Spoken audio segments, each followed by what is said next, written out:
નમસ્કાર દર્શક મિત્રો, ન્યૂઝ 9 ગુજરાતી સાથે હું છું પાયલ બામભણિયા। તો જોઈએ આજના મહત્વના સમાચાર। ગીરગઢડાના પડાપાદરમાં વિદેશી દારૂ ઝડપાયો। પડાપાદર ગામમાંથી લાખોનો વિદેશી દારૂ જપ્ત, એક આરોપી પકડાયો, એક ફરાર।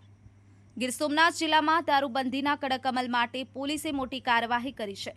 જિલ્લા એલસીબી બ્રાન્ચ અને ગીરગઢડા પોલીસે અલગ અલગ સ્થળોએથી લાખોનો વિદેશી દારૂ જપ્ત કર્યો છે।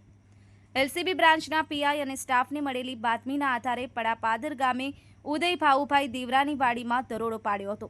એક બંધ હોડીમાંથી 123 પેટી વિદેશી દારૂ મળી આવ્યો હતો। આ દારૂની કિંમત 5.90 લાખ છે। પોલીસે ઉદય દેવરાની ધરપકડ કરી છે। બીજી તરફ ગીરગઢડા તાલુકા પોલીસના ડી સ્ટાફે પીએસઆઈ વીએન મોરવાડિયાના નેતૃત્વમાં પડાપાદર ગામની સીમમાં રાહુલ ભીમા ગોહિલની જમીનમાં દરોડો પાડ્યો હતો। ત્યાંથી 1008 નંગ 180 ml પ્લાસ્ટિક બોટલ મળી। આ દારૂની કિંમત ₹1 લાખ છે। આરોપી રાહુલ ગોહિલ ફરાર થઈ ગયો છે। પોલીસ હવે આ દારૂનો જથ્થો ક્યાંથી આવ્યો અને મુખ્ય સૂત્રધાર કોણ છે તેની તપાસ કરી રહી છે। મહેશ વાજા, ન્યૂઝ 9 ગુજરાતી, સોમનાથ।